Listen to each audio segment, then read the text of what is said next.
તકલીફ તો સાહેબ એવું છે કે મારા ગાડી વચ્ચે તો એવું હતું કે આપણે ઈએમઆઈ વાળા કે ઈએમઆઈ ભરવાનું છે, ઈએમઆઈ આપણે કન્ટિન્યુ હતો અને ઇન્સ્યોરન્સ વાળા કે ઇન્સ્યોરન્સ પાસ નહીં થાય, એટલે સારું એવું છે કે આપણી ગાડી જે રીતે હતી સુરક્ષિત નીકળી ગઈ. આજે તમારી ટેન્કર 27 દિવસ બાદ તમારી નજર સમક્ષ છે, કેવી લાગણી, શું કહેશો? બહુ સારું મહેસૂસ કરું છું.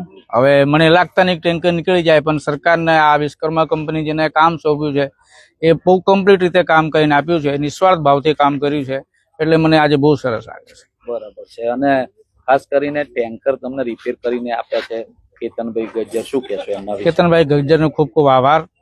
અને એમનું જે છે એના કામ પણ સારી રીતે કરીને પછી જે તૂટેલું છે નિસ્વાર્થ ભાવથી રિપેરિંગ કરે એના પણ ખૂબ ખૂબ આભાર માનું. કેટલી તકલીફ પડી ટેન્કર સિવાય? તકલીફ તો સાહેબ એવું છે કે મારા ગાડી વચ્ચે તો એવું હતું કે આપણે ઈએમઆઈ વાળા કે ઈએમઆઈ ભરવાનું છે, ઈએમઆઈ આપણે કન્ટિન્યુ હતો અને ઇન્સ્યોરન્સ વાળા કે ઇન્સ્યોરન્સ પાસ નહીં થાય, એટલે સારું એવું છે કે આપણી ગાડી જે રીતે હતી સુરક્ષિત નીકળી ગઈ. એ આભાર માનું છું, તંત્રને માનું છું, વિશ્વકર્મા કંપનીને માનું છું.